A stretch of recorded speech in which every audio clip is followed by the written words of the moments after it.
Fort, chaque jour qu'on m'entend de ça, on dirait de nouveaux dossiers. Actuellement, ça chauffe en Côte d'Ivoire. Actuellement que je vous parle là, Alassane Ouattara file à Côte d'Ivoire. Actuellement, on ne sait même pas là où il se trouve. Sans plus tarder, je vous laisse regarder la vidéo par vous-même. Veuillez liker, partager et donner vos points de vue en commentaire. Ciao. Nous, les Ivoiriens, on a tendance à passer à autre chose. Surtout quand il y a un buzz où l'éléphant doit jouer.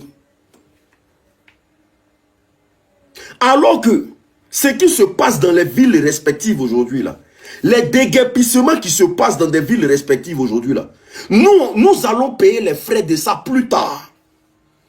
Il n'aura plus de ballon, il n'aura plus de buzz. Nous allons payer les frais de ça plus tard.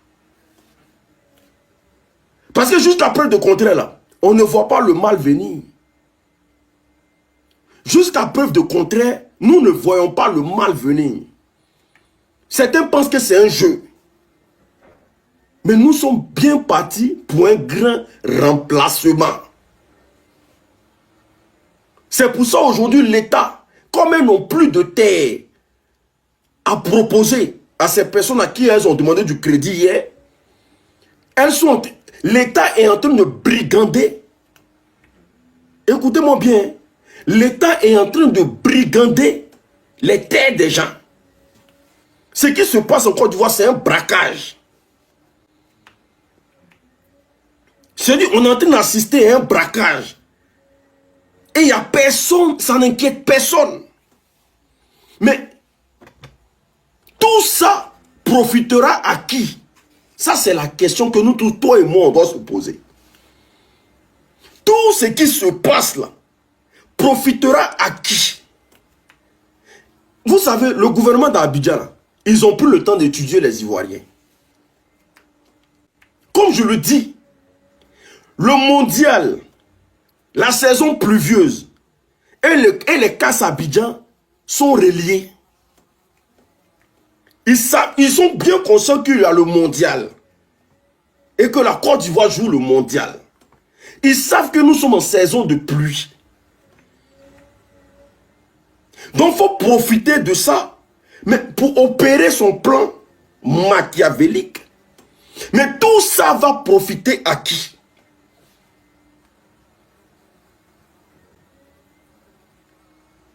Monsieur Aliou Jacques,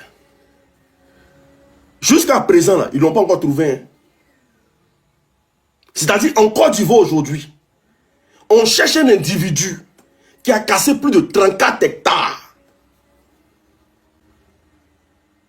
Au nom de qui? On ne sait pas. Il a cassé plus de 34 hectares. Et jusqu'à preuve de contraire, il est recherché. L'État n'a pas encore posé la main sur lui. C'est-à-dire, on doit commencer à réfléchir. À qui profitera tout ce désordre qui est en train de se passer à Abidjan? Parce que toi et moi, là, nos enfants ne vont pas bénéficier de ça. Hein. Pourquoi la plupart des terrains qu'on casse à Abidjan sont au bord de l'eau? Eh tiens, les Ivoiriens, posons-nous des réelles questions. Tapotez, partagez le live, s'il vous plaît. Pourquoi la plupart des terrains qui sont en train de casser actuellement, là, la plupart des terrains qui sont en train de casser, là, sont au bord de l'eau? Qu'est-ce qu'il veut accueillir au bord de l'eau? Qui est-ce qui a envie de vivre au bord de l'eau?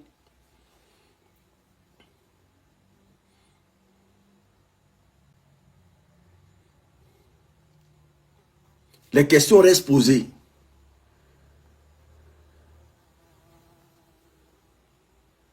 Les questions restent posées. Pourquoi cette fois-ci, là, ils n'ont pas eu d'autorisation et puis ils sont venus casser arbitrairement? Ils ont signalé mon live. Ils ont signalé mon live. Famille, tapotez le live, s'il vous plaît. Ils ont signalé le live. Tapotez, tapotez, tapotez. Tapotez, tapotez, tapotez, tapotez. On a dit quoi? J'ai même pas encore commencé. Ça fait même pas 5 minutes que je suis en live. Tapotez. Tapotez. Pourquoi ils sont en train de... cette fois-ci, là, ils sont venus puis ils ont cassé la maison des Ivoiriens. avec violence, sans autorisation, jusqu'à ce que le ministère de la Justice se désengage de la situation.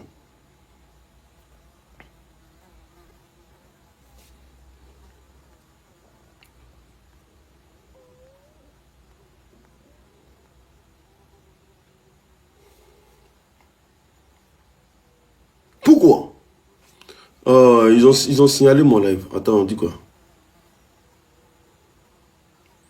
10 minutes. 10 minutes de restriction. Vraiment.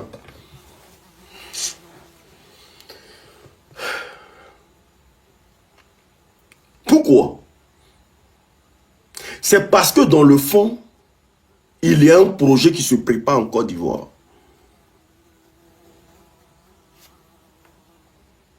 Il y a un projet qui se prépare en Côte d'Ivoire.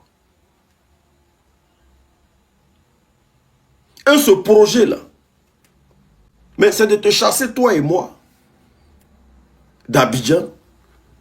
Nous les pauvres, là, ils ne veulent plus nous voir à Abidjan.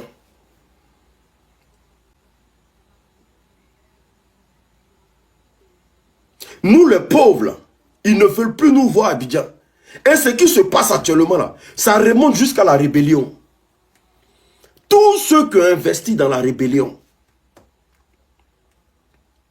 tous ceux qui se sont battus pour cette rébellion-là, tous ceux qui ont levé Gbagbo, le président Koudou Laurent Gbagbo au pouvoir, là. Mais demande-leur pas du gâteau.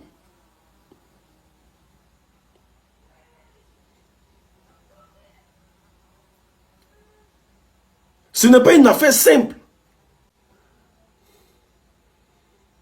Tous ceux qui ont levé le président Koudou Laurent Gbagbo au pouvoir, aujourd'hui, là, il faut les nourrir.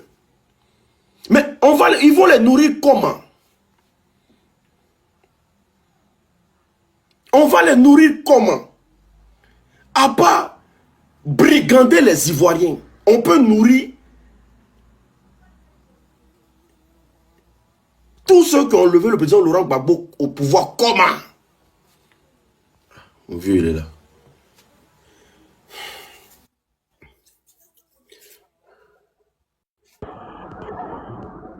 Allô?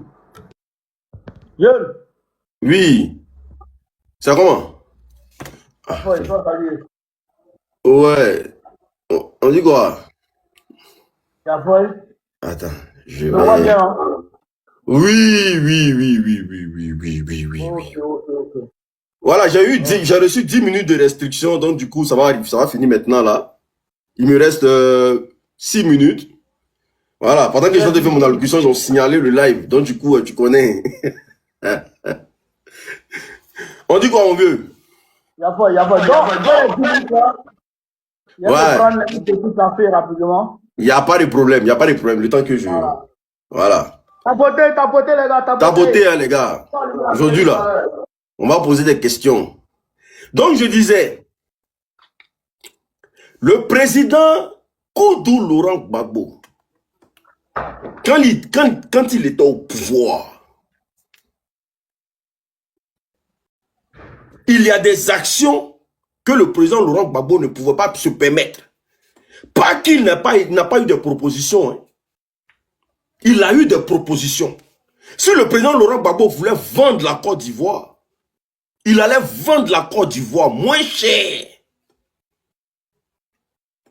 Si le président Laurent Gbagbo voulait signer des pactes de non-agression, il allait avoir vraiment tout à sa disposition. Mais malgré la crise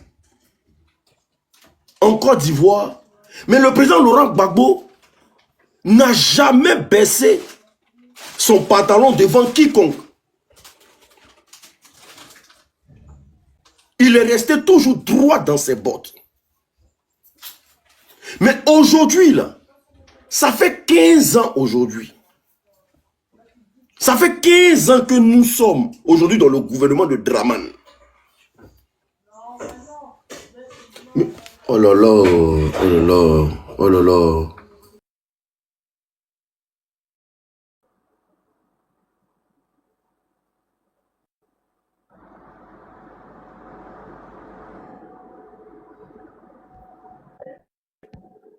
Allô? Donc du coup, je disais que si aujourd'hui il y a des casses et que ces casses-là ne sont pas réglementées, ne sont pas régulées, mais qui permet ces casses-là à Abidjan? Et c'est pour quel but? Moi, je veux savoir.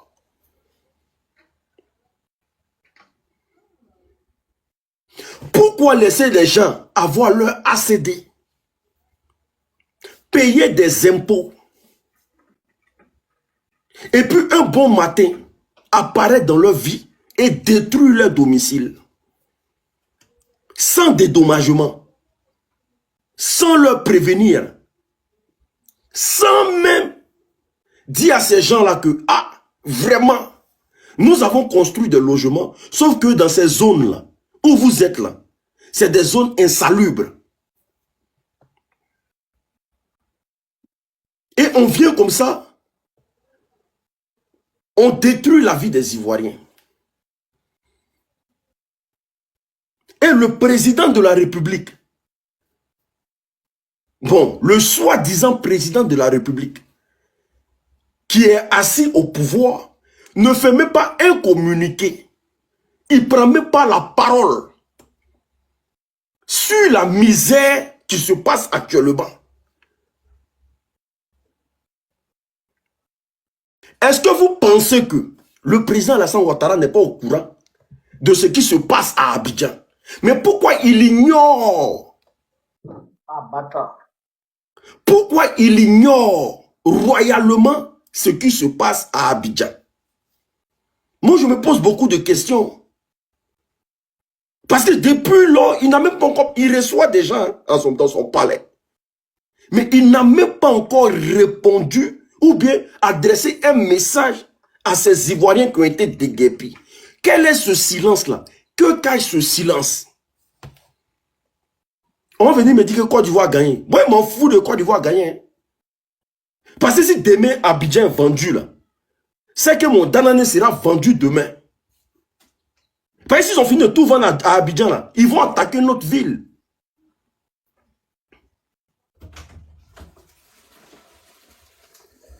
Attends. Il ne va pas venir déjà. Non, il reste 1 minute. Il reste 1 minute. 1 minute 12 même. 1 minute 12 et puis ça va faire. Et encore, tu allais rien le match ou bien? Dès qu'il a commencé à mettre en restriction 10 minutes, il dit ok, il n'y a pas de problème, il y a patienté. Que voilà, ça commence à. Hein? Le match est 19h. Ouais, 19h. Donc, il y a toutes ces questions-là que je me pose. Et je me dis, l'État ne peut pas poser une action dans ces temps-là, tout en sachant qu'il y a la coupe du monde, il y a les examens, il y a la saison des pluies, et puis l'État va rester silencieux, sans même dire un mot aux Ivoiriens. Qu'est-ce qui se cache réellement qu'on ne dit pas aux Ivoiriens? Qu'est-ce qui refuse de nous exposer? C'est pour ça que j'ai fait appel à Gbagbo Koné. Parce que moi, je n'ai pas la science infuse. Je n'ai pas la science infuse. Mais je sais que l'objectif de ce gouvernement-là, c'est de nous faire passer à autre chose. C'est pour ça que le président Alassane Draman Ouattara refuse de prendre la parole publiquement. Quel président? Quel président? Faut pas mélanger les choses. Ah, ok. Ok. Ça c'est un brigand. Faut dire le brigand. Ah, ok. Il faut appeler les choses par leur nom. Voilà. C'est pas président. Okay. D'accord. Moi, j'ai tendance à l'appeler voyou ici, mais tu sais, on m'a dit d'arrêter ça parce que ça fait pas propre. Ouais, l'unique pouvoir l'appeler voyou. Hein, non, c'est pas comme ça.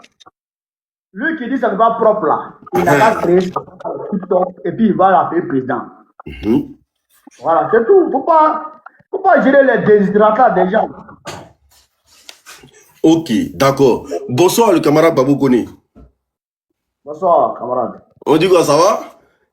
Ça va. Eh, C'est comment? On dit quoi? Ça va bien depuis ta position là-bas. Parce qu'on attend le RDR nous sortir des choses ici pour dire le camarade Gbagbo Kono aujourd'hui, il est en souffrance au Burkina. Oui, il devient ceci, que parfois ils te voient dans les rues là-bas, ils ont pitié, que non, tu as quitté la France, ta vie devient de plus en plus difficile. Qu'est-ce qui se passe réellement dans la vie de notre très cher Gbagbo Koné? Vraiment, parce que moi, j'admire ton courage. Hein. Mais le RDR nous sort aujourd'hui. Je ne sais pas si tu as vu ta photo qu'ils ont sortie là.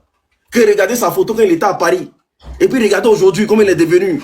Tu vois, comment tu vas au Burkina là-bas et vraiment, est-ce que les choses se passent de façon bien comme tu l'avais prévu? Tout se passe à merveille. Tout se passe à merveille. Selon ce qui a été... Bon, rien n'a été planifié entre guillemets parce que je suis tombé ici en catastrophe. Tu le sais, hein? Mais, je peux te dire, il n'y a pas péril à la demeure.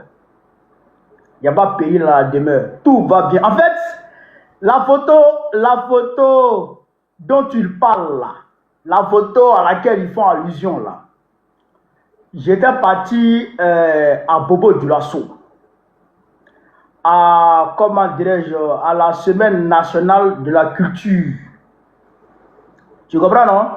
Donc, le camarade capitaine Ibrahim Traoré lui-même était dans ce jour-là. Donc, j'étais à la tribune officielle avec les camarades.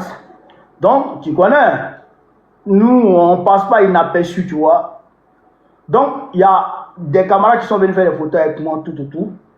Et puis, il y a un camarade qui est d'ailleurs activiste. Je l'ai constaté il n'y a pas longtemps, il est activiste. Donc, c'est lui qui a pris son appareil et puis il a fait une photo. Il a fait un selfie, d'accord? Et il m'a envoyé. Puis, il y a une dame aussi qui a fait un selfie avec moi aussi. Elle m'a envoyé, tu vois? Et j'ai fait des selfies j'ai fait des photos avec des camarades, tu vois? Donc, je voulais de mon côté communiquer sur l'événement de mon côté, tu vois? Donc, j'ai pris les photos des camarades là. Et puis j'ai posté avec les photos que moi j'ai prises et tout. Donc, photo qui n'a pas réussi, qui n'a pas bien réussi là, où l'écran du camarade n'est pas trop zo là. C'est ça, ils ont pris pour aller comparer à une de mes photos de Paris là, que j'ai prise à, je crois que c'était à Rouen. Et ils ont comparé les deux pour dire ouais, il est en souffrance au Burkina Faso. En fait, c'est leur souhait. C'est leur souhait que je sois en souffrance. Mais malheureusement pour eux, je ne suis pas en souffrance. C'est vrai que les enfants, tout ça me manque et tout. Les camarades me manquent. Tu connais? Voilà. La rue parisienne me manque. Dans le sens de la mobilisation, bien sûr. Ça me manque. Mais, Joe, ça va. Il n'y a pas de péril à la demeure. Ça va. Je me porte très bien. Tout ce qu'ils disent là, ça, c'est des clichés, ça. Voilà, ça, c'est des clichés. Tout va bien ici. Rassurez-vous, tout va bien. Ok, d'accord. Merci beaucoup. Aujourd'hui, nous, vraiment, l'opposition de Côte d'Ivoire aujourd'hui a été frappée par un 4e mandat obligé. Ça, c'est été obligé. Les gens, ils ont fait un passage en force. Voilà. Ils ont nargué les Ivoiriens. Surtout au niveau du PPACI, aujourd'hui, là. Comment vous prenez la situation? Est-ce que c'est quelque chose qui a vraiment affaibli la marche du PPACI, du président Koudou Laurent Gbagbo? Parce que je sais que, voilà, tu es dans le secret des dieux. Est-ce que c'est quelque chose qui a affaibli la marche du président Koudou Laurent Gbagbo ou le combat continue? Parce que ce 4e mandat-là a été vomi par tout le monde, par tous les Ivoiriens. Mais nous sommes dedans. Mais est-ce que c'est quelque chose qui a affecté le combat du président Koudou Laurent Gbagbo? Parce qu'on entend des spéculations qui disent non, que oui, ils ont abandonné le combat, ils font semblant, ils font tout. Est-ce que ça a affecté le combat du président Koudou Laurent Gbagbo et le cyberactiviste que tu es? Non, tu sais, je vais être franc avec toi. C'est que moi, je suis un homme, je suis franc. Voilà. C'est vrai qu'on a reçu un choc. On a reçu un choc et le 4e mandat le passage, en force, le braquage de Ouattara là, a montré les limites, d'accord, d'une certaine stratégie qu'on avait mise en place. Ça, c'est clair. D'accord, ça, c'est clair. Parce que si le braquage, quand même, a pu passer, c'est parce que, quelque part, il y a eu des failles. D'accord. Mais, quant à la détermination du président Laurent Gbagbo à lutter contre le 4e mandat et l'impérialisme, ça n'a pas bougé d'un seul iota. La détermination du président Laurent Gbagbo n'a pas bougé d'un seul iota. Il n'est pas d'accord avec le 4e mandat et il n'est pas d'accord avec l'impérialisme et il est plus qu'engagé dans le combat. Je ne sais pas si tu as suivi un peu les derniers événements du côté du PPACI. L'élection de la Ligue des jeunes, l'élection de la Ligue des femmes. Tu as vu comment le président lui-même s'est impliqué là-dedans. Tous les communiqués, c'était signé. Jusqu'à présent, c'est signé Laurent Gbagbo. D'accord? Il s'est impliqué, c'est-à-dire que personnellement, dans ces élections-là. Donc, le président, il est déterminé, il est mobilisé et il est engagé. Donc, ça, le braquage ça n'a entamé en rien du tout, d'accord, la détermination du président Laurent Gbagbo. Voilà, donc le président, il est engagé, il est déterminé, il est fort, il est mobilisé et mentalement, il est là, il est calé. Voilà. Donc ça, il n'y a même pas de souci. Et moi, à mon niveau, tu connais, il te disait depuis longtemps qu'il ne fallait pas se focaliser que sur le 25 octobre. Il te disait qu'il fallait regarder ça sur le long terme. Il te disait ça, voilà, il fallait regarder ça sur le long terme. Et c'est comme ça, d'accord, qu'on pourra gagner. Et c'est dans cet état d'esprit-là que moi je suis et que je suis engagé. Nous, on est sur le long terme en fait. Voilà, parce que c'est un combat, c'est pas contre Ouattara seul. C'est pas contre Ouattara et ses sbires seulement. Nous, le combat, c'est contre la France coloniale. C'est ça qui est la vérité. C'est contre la France impérialiste. C'est ça notre combat en réalité. Donc même si Ouattara tombe, c'est pourquoi quand les camarades parlaient de Ouattara et moi, je n'ai pas de ma bouche dedans. Parce que même si Ouattara meurt, son régime demeure. Or, c'est le régime là, y compris la France, que nous voulons dégager. Voilà. Donc, ça n'a rien à voir avec, comment on appelle ça, le 25 octobre et tout. Non, nous on est engagé sur le long terme dans ce combat. Ok, d'accord. Famille, tapotez, partagez le live, c'est très important. Tapotez, partagez le live, parce que là, nous allons mettre le pied dans le plat. Camarade Gbagbo Koné, aujourd'hui, là, tu assistes à ce qui se passe en Côte d'Ivoire. Normalement, dans notre position d'opposant, on devait bien se réjouir de ce qui se passe en Côte d'Ivoire.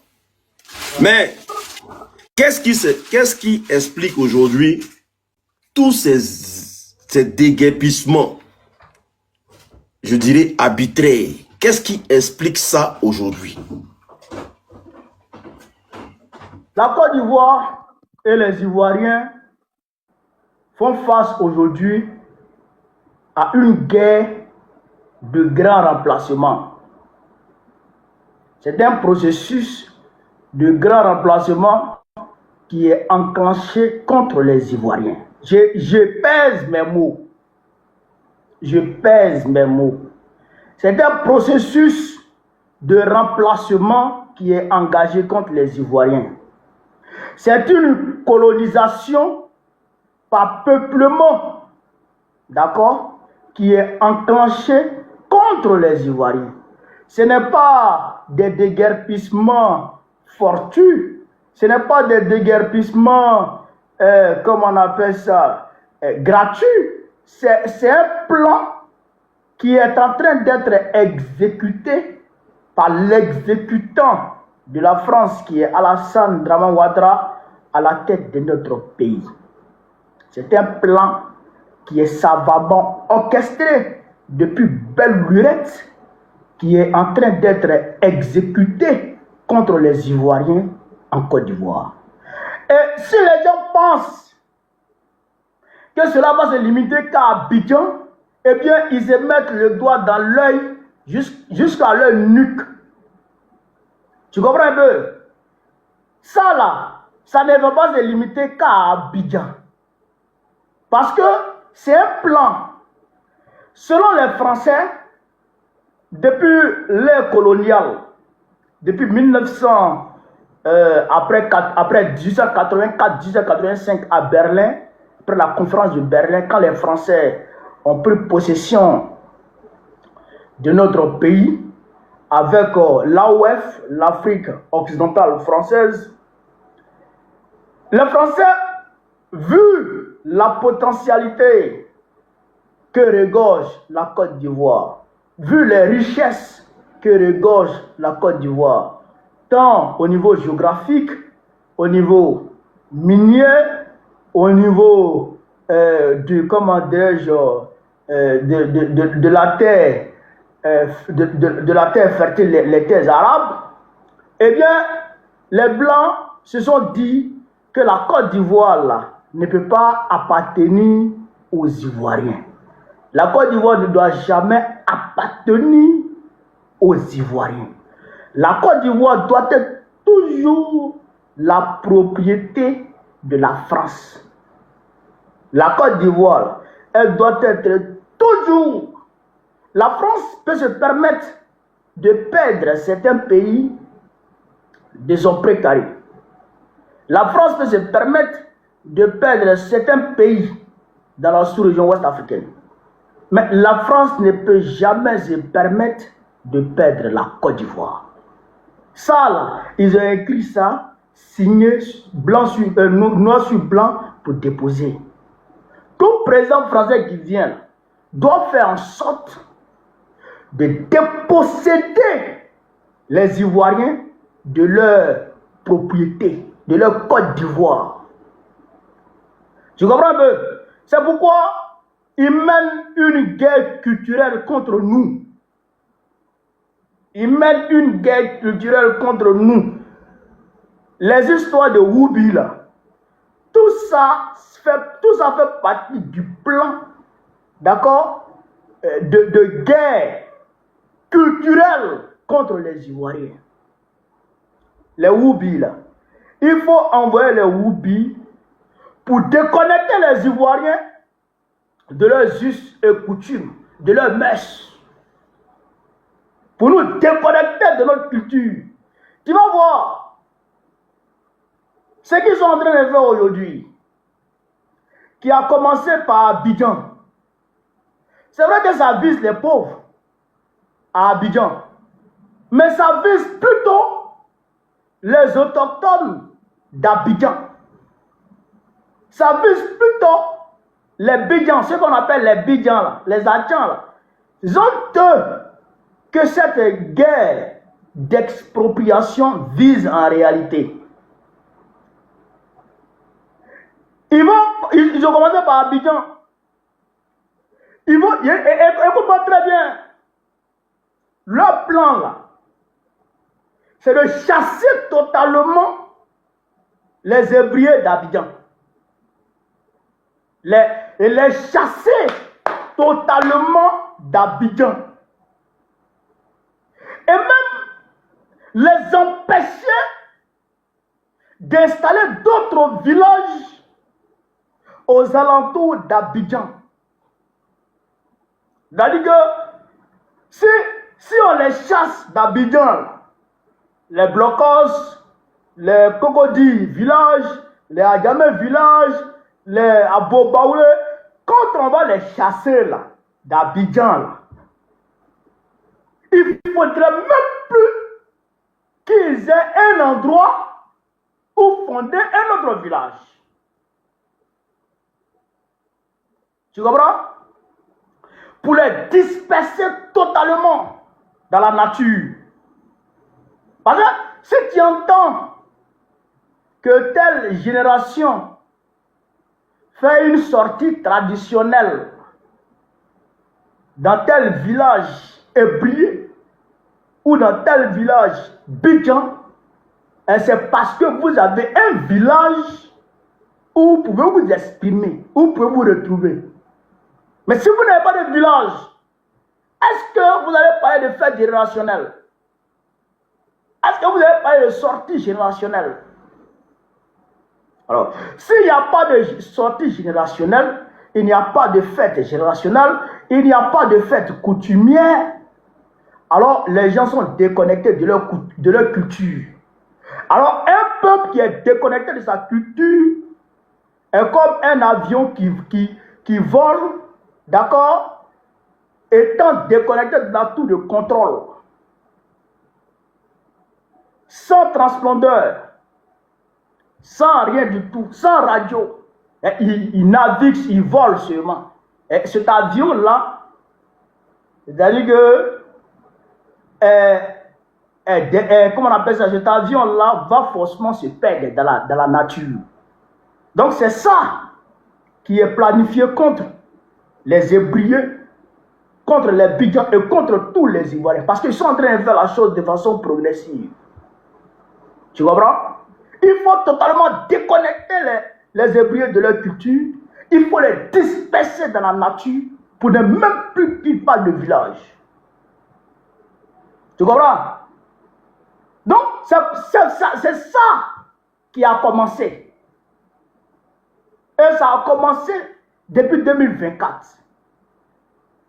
Et qui est derrière? C'est la France. Pourquoi la France? Parce que, regarde aujourd'hui, le Liban. Tu vois le Liban là? Le Liban face à Israël. Bon, tout le sud du Liban là, avec le projet du Grand Israël que Netanyahou est en train de mettre en place là, eh bien ça va avaler le Liban. Donc, ces gens-là qui seront chassés là, du Liban là, il faut les réinstaller à quelque part. Tu comprends? Il faut les réinstaller à quelque part. Donc, ils vont les envoyer en Côte d'Ivoire pour les réinstaller en Côte d'Ivoire. Et quand ils vont venir là, en Côte d'Ivoire, eh bien, où ils vont s'installer là, ça sera leur terre. Ça sera leur terre. C'est ça que j'appelle la colonisation par peuplement. Donc, ils vont chasser les autochtones d'Abidjan pour ramener les Libanais qui vont prendre la place des autochtones d'Abidjan et qui seront maintenant les vrais propriétaires d'Abidjan et les Français. Va en zone 4. Va en zone 4 aujourd'hui. Il faut demander qui est propriétaire de zone 4. Magori zone 4. Il faut demander qui est propriétaire de zone 4. Le Libanais va sortir pour te parler. Et c'est comme ça qu'ils sont en train de faire progressivement dans Côte d'Ivoire. Donc voilà la réalité. Derrière ces déguerpissements. Ok, d'accord. En tout cas, merci beaucoup. Famille, partagez, tapotez le live, c'est très important. Parce que ce qu'il dit, c'est tellement édifiant que j'aimerais que vous partagez le live, que chacun voit le live à 3 personnes qu'il connaît, c'est très important. Et tapoter le live, c'est très important. Parce que, on t'entend parler, nous sommes passés de développement. Parce qu'aujourd'hui, ce que le RDR, le pouvoir de Draman nous vend à longueur de journée, c'est que pour développer une ville, pour développer un pays, il faut vraiment casser des œufs. C'est sur ça qu'on nous emballe. Qu'aujourd'hui, la Côte d'Ivoire a besoin d'être développée. Mais pourquoi cet acharnement-là sur les zones à risque, sur les zones appelées zones à risque par le RDR, tout en sachant que ces zones-là existent depuis des lustres, depuis des années. Pourquoi aujourd'hui, ils appellent ces zones-là des zones à risque, alors que ces zones-là ont vécu sous la gouvernance de tous les présidents qui sont passés. Et le RDR nous appelle ça le développement et non ce que tu nous racontes aujourd'hui. Pourquoi le RDR vend le développement aux Ivoiriens? Est-ce que le développement là, c'est synonyme d'expropriation? Le développement est encadré par la loi. Eux-mêmes, leur constitution qu'ils ont écrite en 2016, là, leur constitution, eux-mêmes, leur constitution, là, en son article 15, Qu'est-ce que l'article 15 de leur constitution dit? Je vais voir. Si tu peux taper sur Internet, tu vas voir l'article 15 de la constitution de 2016. L'article 15 dit quoi? Le droit de propriété est garanti à tous. Nul ne doit être privé de sa propriété si ce n'est pour cause d'utilité publique et sous la condition d'une juste et préalable indemnisation. Sous la condition d'une juste et préalable indemnisation. Juste pourquoi? Comment tu peux indemniser à juste titre un homme? Pour indemniser équitablement un homme, il faut l'approcher. Tu veux casser sa maison. Là, on ne parle même pas du droit international. Hein. On va laisser le droit international d'abord. Tu veux casser sa maison. Tu veux le déplacer. Ça va là? Et puis tu dois l'indemniser à juste titre, selon ses biens, selon la valeur de son terrain, selon la valeur de sa maison, selon la valeur de ses biens meubles. Comment tu fais? Tu l'approches d'abord. Tu parles avec lui. Mon frère, ton terrain là, c'est d'où à où? Ah, mon terrain c'est de là à là. Ok. Bon, comme c'est de là à là, la valeur de ton terrain là aujourd'hui, c'est tel million, c'est 10 millions. Mais comme c'est l'État, champion, pardon, il faut laisser ça à 5 millions pour nous. Attends, tu comprends un peu? Et le citoyen discute. Il discute avec toi. Non, moi, il ne pas laisser à 5 millions, il laisse à 7 millions. Et vous discutez, vous entendez. Ta maison là, qui est là, ta maison qui est bâtie là. Bon, ça là, aujourd'hui là, ça c'est 10 000, c'est 5 millions. Toi-même, tu sais ça. Et tu discutes avec la personne. Et la personne te donne la valeur de sa maison. Et vous discutez avec des avocats. D'accord? Quand vous discutez, vous tombez d'accord. Et là, tu lui donnes l'indemnisation qu'il faut. Peut-être tu peux dire, bon, moi mon terrain là, trouvez-moi un terrain ailleurs. Et puis donnez-moi tel million. Puis moi ça va. Tu comprends non? Parce que c'est à partir de discussions qu'on trouve un juste terrain d'entente. Qu'on trouve un consensus, c'est pas ça. Voilà. Donc c'est ce que la Constitution dit. Que Oui, par comment c'est écrit. Et puis ça doit se faire avant le déguerpissement. On dit, sous la condition d'une juste et préalable. Et avant d'aller casser là, il faut d'abord indemniser. Avant d'aller casser, il faut d'abord indemniser. Et c'est ce que le droit national dit. Le droit national n'empêche pas un État de déplacer un peuple ou une population. Tu peux déplacer. Mais il faut d'abord parler avec cette population-là. Il faut d'abord reloger cette population-là. Il faut d'abord indemniser cette population-là. Il faut aussi dédommager. Parce que dans le transport, dans le déménagement, là, il peut perdre des meubles, des gens peuvent voler un certain nombre de choses. Il faut tout ça, il faut dédommager tout ça. C'est ce que le droit national dit. Donc, quelqu'un qui veut développer un pays, là, voilà comment il procède. Le développement, là, c'est d'abord dans le monde, là, c'est d'abord commencé par Abidjan.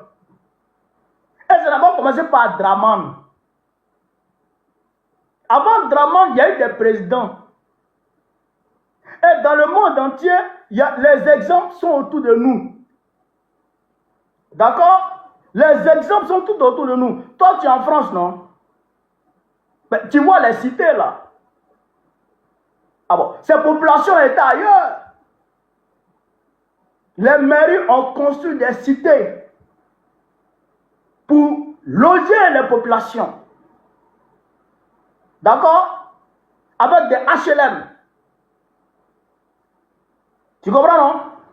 Des habitations sociales. Oui, oui, oui. Voilà. Donc, ça, c'est comme ça que ça se passe partout dans le monde. Et Oufé Boigny nous a montré, Bédier nous a montré, quand vous voyez, comment on appelle ça, déplacer les gens qui étaient à l'aéroport. Au niveau de Pogoué, il les envoie comment on appelle ça, à Yopougon Pogoué 2. C'est pas ça? Quand Bédier devait comment déplacer les gens, il les envoie à Biabou, au niveau de Dabobo. C'est pas ça? Donc, avant lui, il y a eu des gens. Mais quelle est l'urgence de casser les maisons des gens avant d'essayer de les, comment on appelle ça, de les reloger? Quelle est l'urgence? En réalité, ici, l'intention de Draman n'est pas de reloger les gens. Comme je te l'ai dit, c'est un déplacement forcé, d'accord, qui est dirigé contre les pauvres et les autochtones d'Abidjan. Parce que si tu veux les déplacer et que tu vas trouver un terrain pour eux dans la périphérie d'Abidjan, et puis ils construisent une maison pour eux là-bas, eh bien ils seront toujours à Abidjan. C'est pas ça? Ils vont toujours traîner à Abidjan. C'est pas ça? Donc il faut casser leur maison, les plonger dans un désarroi total, au point où ils arrivent maintenant à détester Abidjan et à quitter Abidjan pour aller au village. Voilà ce qui est recherché par Draman. Il faut les terroriser. Même là, j'ai vu une vidéo d'un frère hier. Il est allé à Koumassi Campement. Les gens vont ramasser les ordures dans les dépotoirs pour venir verser sur les gravats. Pour que ça pue. Oui, j'ai vu ça aussi. Et que la puanteur là empêche les populations, les sinistrés de rester sur les gravats, dans les décombres. Pour qu'ils quittent totalement Koumassi Campement et que Abidjan même les dégoûte pour qu'ils aillent au village. Et pour que les Libanais, les Marocains, avec l'entreprise immobilière de la femme de Draman Ouattara, dont le père était un tortionnaire d'Algériens, viennent construire des buildings pour loger les Libanais, loger les Français, loger les étrangers. Loger les étrangers. Donc, il faut chasser ces pauvres-là pour le même prix qu'ils partent d'Abidjan. Tu comprends ce que je viens de dire là? C'est ça la réalité. C'est ça la réalité. Il n'y a pas d'autre chose. Sinon, est-ce que la femme de Draman n'a pas l'argent pour construire des cités pour les pauvres? Elle a les moyens. Elle a les moyens de l'État, je veux dire. Non, mais laisse les moyens de l'État, elle-même, avec son entreprise. Elle a les moyens. Mais son entreprise immobilière, ce ne sont pas qui a fondé l'entreprise. Depuis Oufoué, depuis Ouma Bongo, depuis 1945, après la Deuxième Guerre mondiale, quand De Gaulle incitait les présidents africains à aller construire en France, c'est-à-dire à aller bâtir la France pour les Français, là. Son papa était au premier plan, d'accord, dans ces, comment on appelle ça, dans ces entreprises immobilières, dans ces constructions-là. Donc, c'est elle que son papa envoyait pour aller chercher les contrats chez les présidents. la femme de draguer d'Ivoire comme ça. Parce qu'elle était jolie. Donc, son père l'envoyait chez les gens. Donc, ils savent ce qu'ils font. Tu comprends, non? Voilà. Celle-là, elle est impliquée dans le pouvoir français à un point que toi-même tu ne peux pas imaginer. Dominique d'Ivoire. Dominique d'Ivoire, là, s'il y a problème entre Dominique et puis Macron, ça va rester sur pour Dominique. Je ne te parle même pas de Draman. Je ne te parle de Macron. Problème entre Dominique Ouattara et puis Macron, ça va rester sur pour Dominique Ouattara. Mais puisque elle est en relation avec la famille de Rothschild, la famille Rothschild, elle est en relation directe avec la famille Rothschild. C'est-à-dire que tu vas t'amuser. Est-ce que tu comprends ça? Oh, c'est Rothschild qui a fait Macron. C'est Rothschild qui a fait de Macron un président. Puisqu'il travaillait chez Rothschild. Il a volé l'argent. C'est Rothschild qui garde son argent. Macron que tu vois là. Quand il va finir son mandat là, tu vas voir, ils vont le poursuivre. Tu comprends? Donc, si Rothschild dit qu'il faut laisser ça là, Macron va laisser. Il n'y a même pas de débat.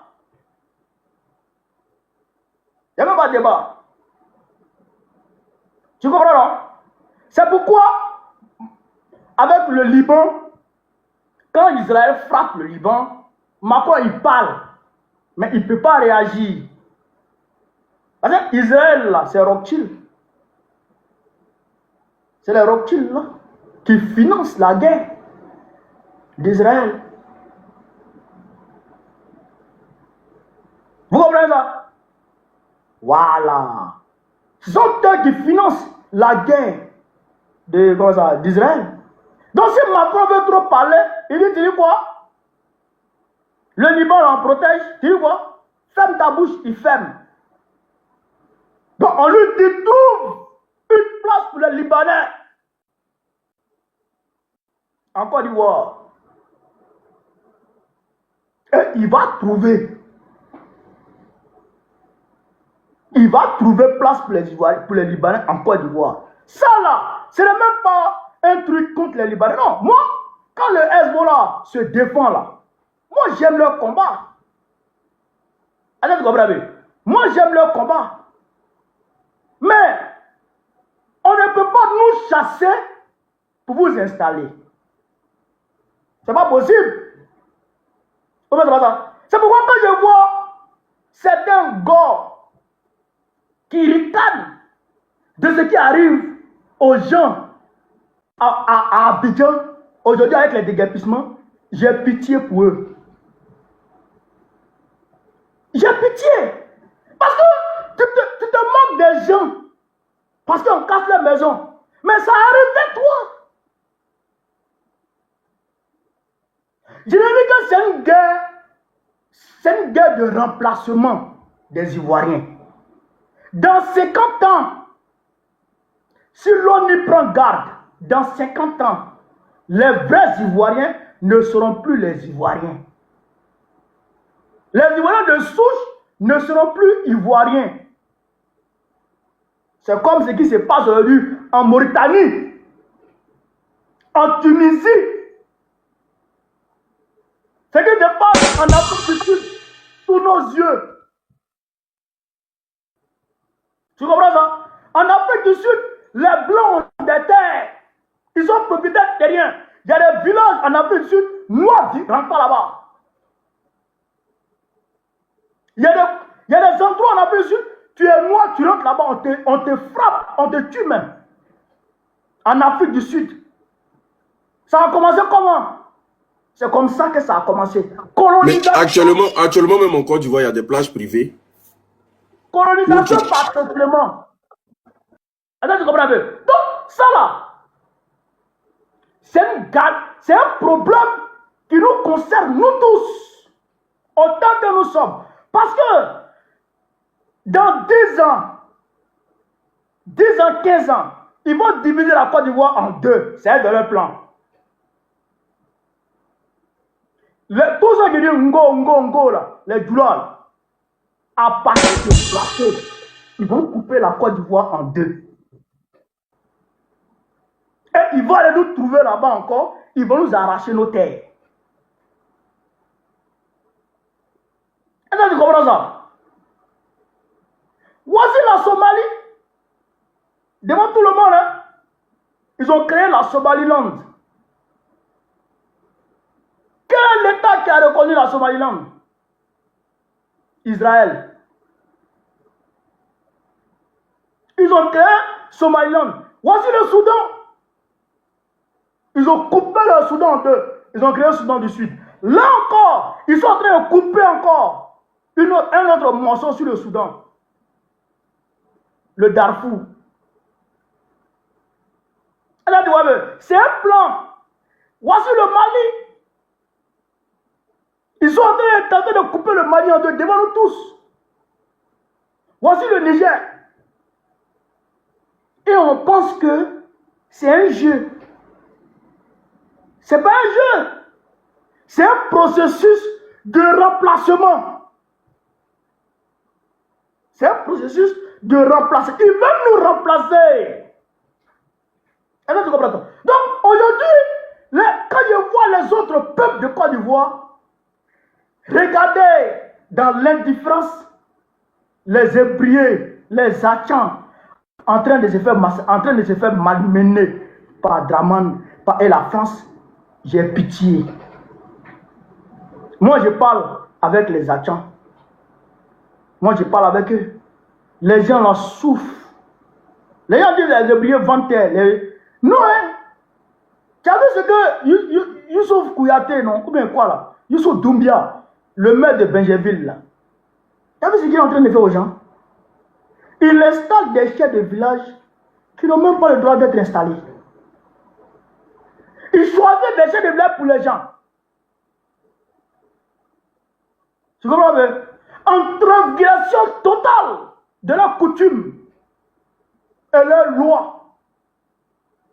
En transgression totale de leurs coutumes, de leurs us et coutumes. Ils vont leur imposer des chefs de village. Est-ce que tu comprends un peu? Donc ça là, nous, ça, c'est-à-dire que quand on dit chef d'Ivoirien, le pays nous appelle. C'est ça qui est là. Le pays nous appelle, nous tous. On doit se mettre ensemble, nous tous, pour combattre ça. Les nudistes qui sont allés sur la plage de Monogara, tu as vu ce qu'ils ont dit là-bas? Ah, bon, d'accord. Les populations n'avaient plus le droit d'aller à la plage. Je suis eux-mêmes les terres. Tu comprends? Sinon, le développement avec les villages à l'intérieur des villes, ça existe au Canada. Ça existe aux États-Unis. Il y a des autochtones, les armées indiennes là. Ils ont leur village là-bas. Ils ont leur village. Quand ils voient une multinationale venir vers leur village pour venir faire des travaux, tu les vois, ils protestent.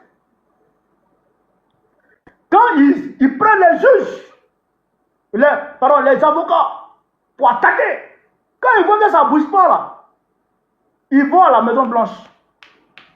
Ils guettent la Maison Blanche. Ils rentrent dans la Maison Blanche, morceau par morceau. Ils rentrent un peu. Ils rentrent un peu. Quand ils sont rassemblés là, ils s'asseyent dans le couloir. Et puis là, ils appellent la presse. Quand on leur demande, ils disent qu'ils n'ont plus où dormir. On veut leur arracher leur village. Et puis le président en question est obligé d'arrêter les travaux et puis les reloger.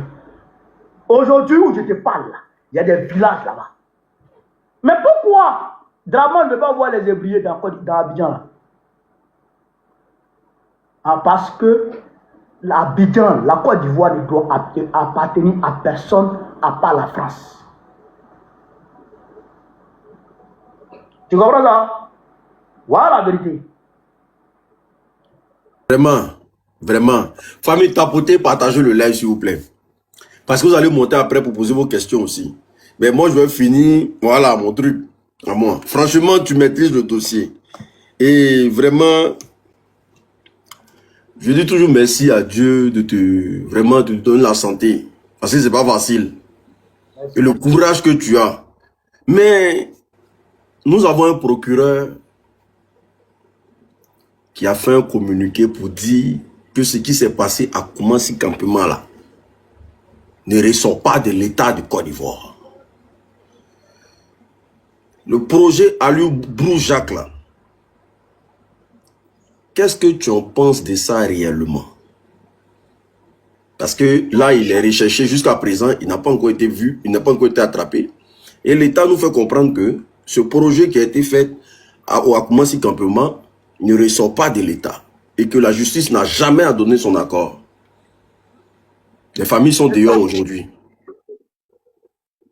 C'est ça que je te dis là. Les populations, les sinistrés, les populations de Koumassi Campement elles-mêmes là, elles ont compris la supercherie. Le gars a dit, qui est au courant maintenant? Quand le gars a dit, qui est au courant maintenant? Mais tu sais que les gens là ne sont pas des couillons. Ils savent lire entre les lignes. C'est de la poudre de prélève-pimpin. Brou-Jacques là. Avant même que le procureur n'en parle, moi j'avais dit, ne vous focalisez pas sur Brou-Jacques. Brou-Jacques c'est comme Kome Bakari. Brou-Jacques c'est comme Kome Bakari. Tu sais, tu connais Kome CC? Kome CC c'est le grand frère de Kome Bakari. Ah oui, celui qui a l'hôtel là. L'hôtel Hilton Hôtel là. Voilà, oui. Voilà. C'est le grand frère de Kome CC. Kome Bakari. Kome CC là, c'est l'un des plus grands financiers de la rébellion. Ouais, du RDS sous la rébellion. C'est l'un des plus grands financiers. Même Bitoko Côte d'Ivoire là. Bitoko Côte d'Ivoire là. Bitoko c'est un grand financier. C'était un grand financier du RDS sous la rébellion. Comment il s'appelle? Zoro Guillaume. C'était un grand financier du RDS. Il a dit non. Il finançait Ouattara. Donc il faut les récompenser. Pour les récompenser, il faut arracher les terrains des gens, les maisons des gens, pour exploiter les terrains. Il travaille avec les magistrats corrompus. Le ministre de la Construction, l'ex-ministre de la Construction, Bruno Nabagny Kone, qui est aujourd'hui devenu ministre de l'agriculture à cause de l'affaire Café Cacao. Lui, il y a lui, la femme de Ouattara, Kome CC, Kome Bakari, et tout le boing derrière. Pour arracher les terrains des gens. D'accord? Comme c'est Brou-Jacques est engagé dans ce même registre. D'accord? On l'utilise pour prendre les terrains des gens. C'est pas sa première fois. C'est pas sa première fois. Non, c'est pas sa première fois qu'elle est. C'est pas sa première fois. À commencer même, là, il s'est déjà illustré. Donc on les utilise pour arracher les terrains des gens et pour exploiter. Vous comprenez? Avec Dao Paulin, le maire de comment on appelle ça? Atekoubé. Atekoubé. Lui il est dedans. Lui il est à temps. Begre Mambé qui est là, il est dedans. Dans leur plan. Mais Begre Mambé a refusé de casser. Parce qu'il se disait qu'il était trop mal placé pour détruire les maisons comment on appelle ça, de ses frères. Tu comprends? Donc ça, il fallait confier ça à Siba Congo. Sinon, c'est un plan, d'accord, qui est mis en place. Ceux qui sont derrière là, ils ont eux qui décident. La France et Dominique. La France et Dominique Ouattara.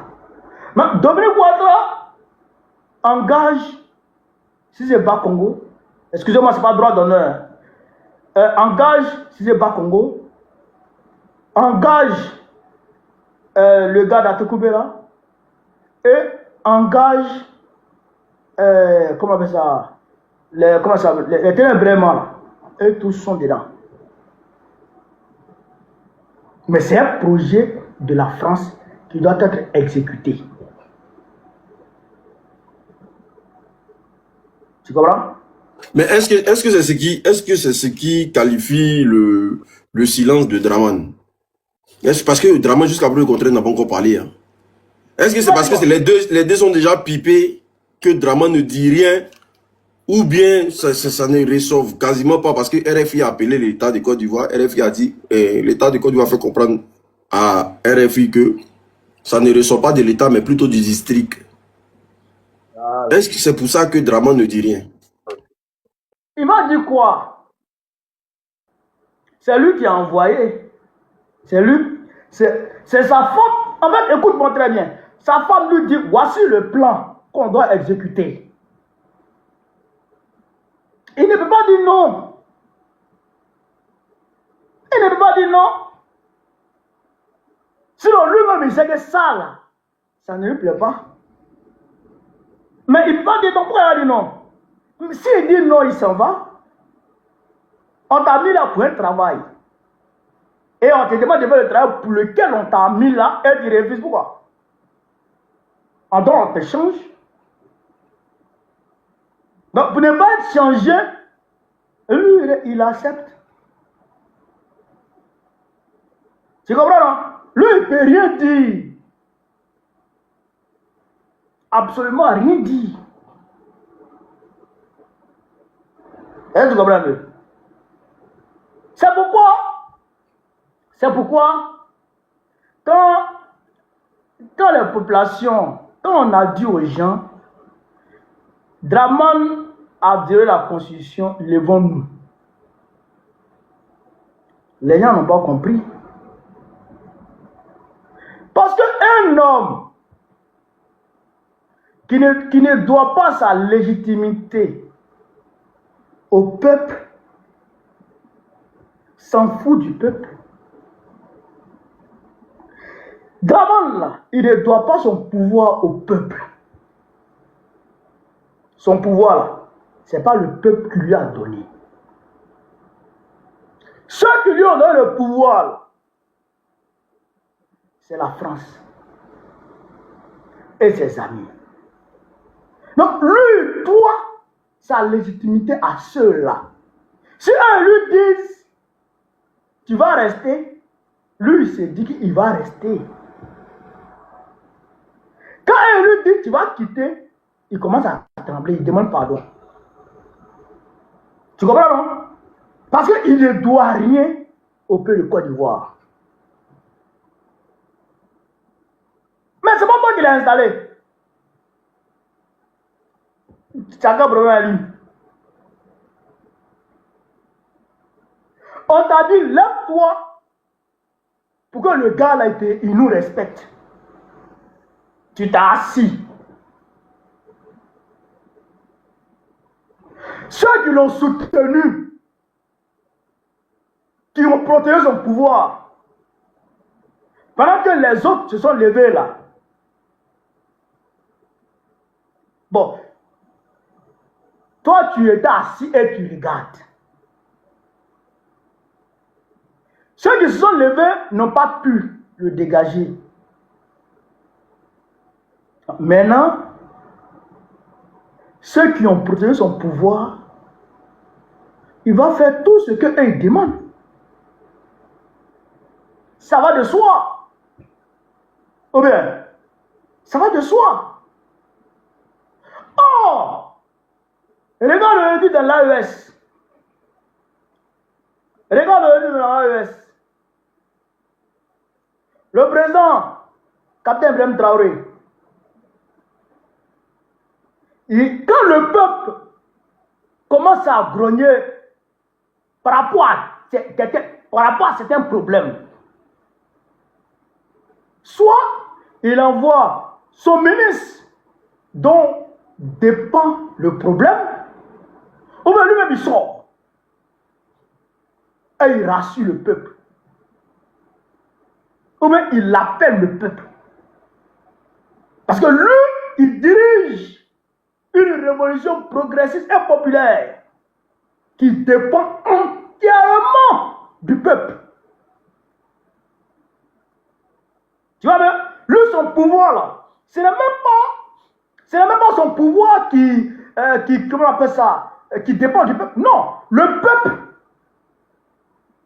fait partie de son pouvoir. Le peuple fait partie de son pouvoir. Le peuple est le peuple est sa boussole. C'est le peuple qui le guide. Donc un homme comme ça, là, il ne peut pas venir casser des terrains dont les gens détiennent des ACD, des titres fonciers, des titres fonciers. Est-ce que tu comprends ça? Lui ne peut pas faire ça. Mais un homme dont le pouvoir dépend de la France, c'est la France qui lui a donné son pouvoir. Mais il va faire quoi avec toi, le peuple? Toi, peuple, là, il va faire quoi avec toi? Tu pleures, tu pleures pas, lui, il s'en fout.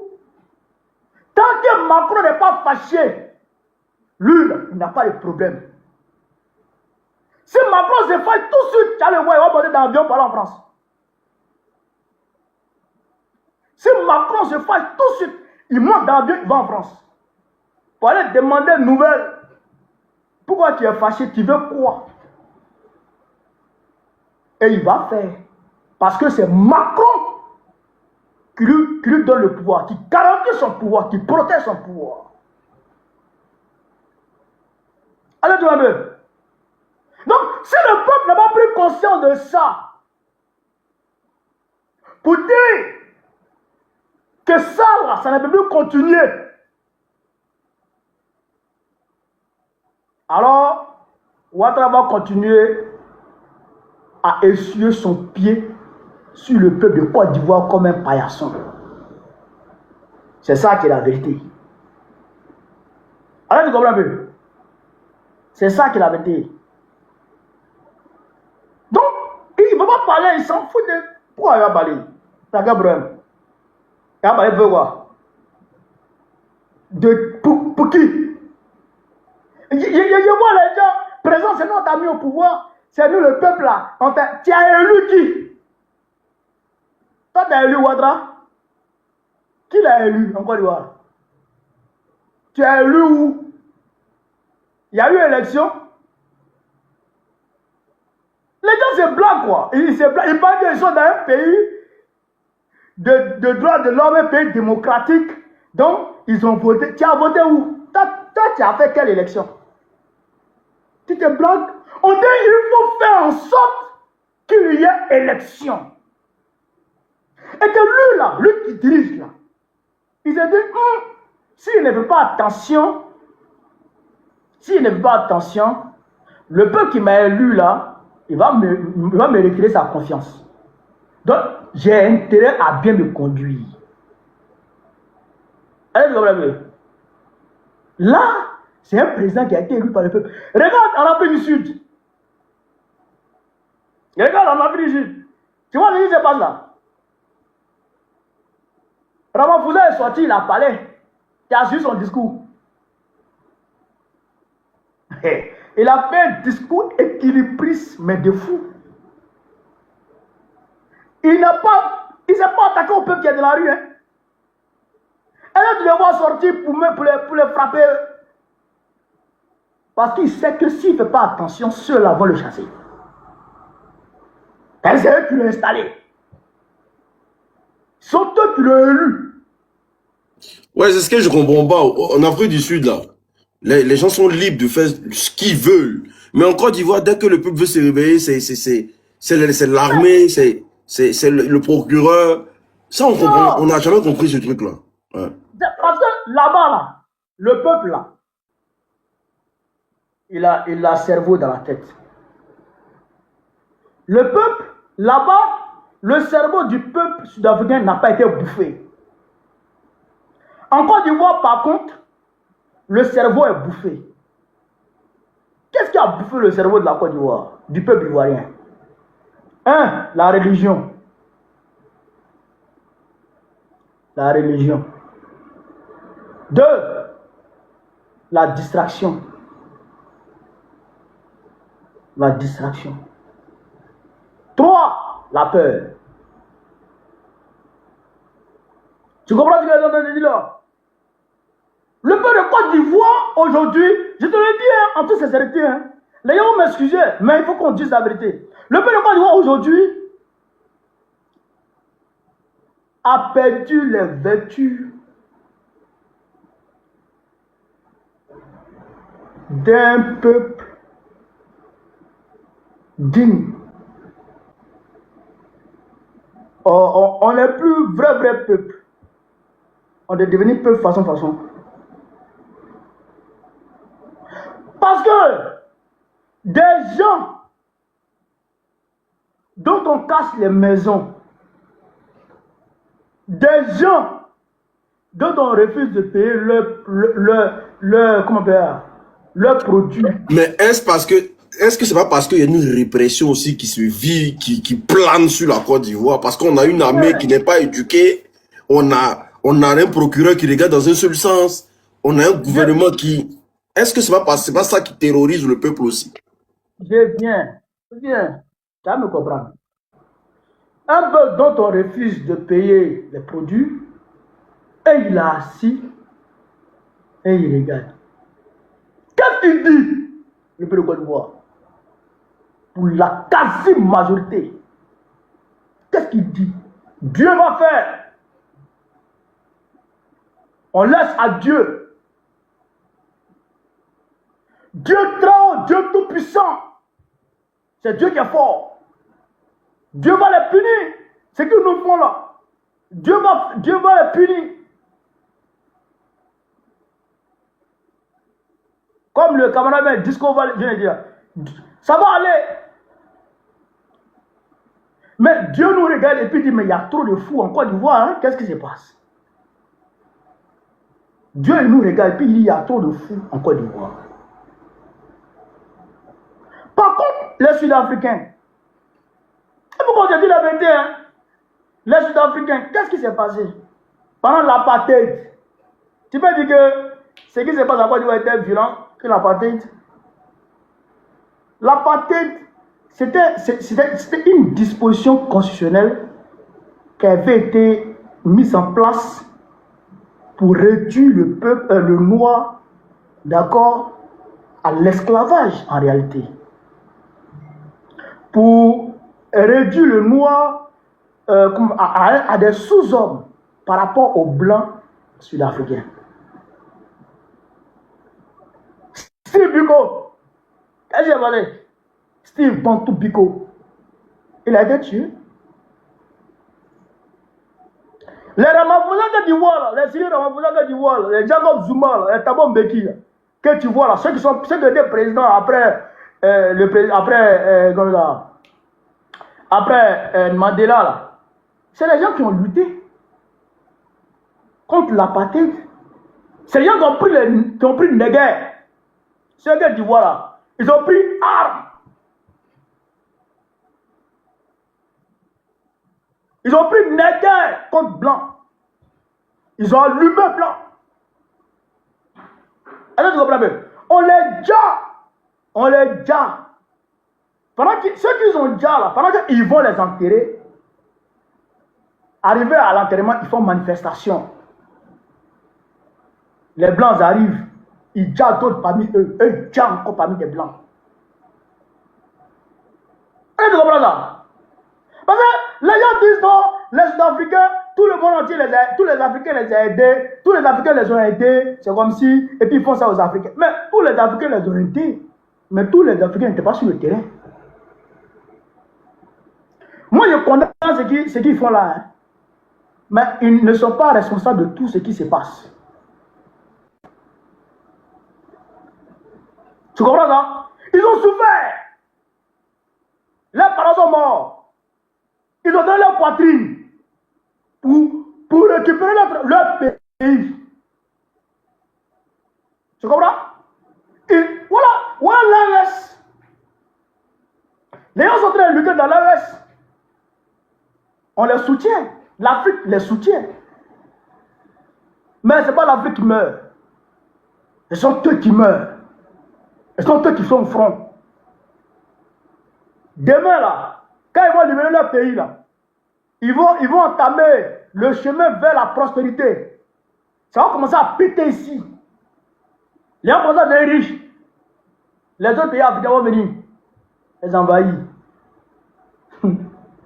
Tu vois ce que ça va donner?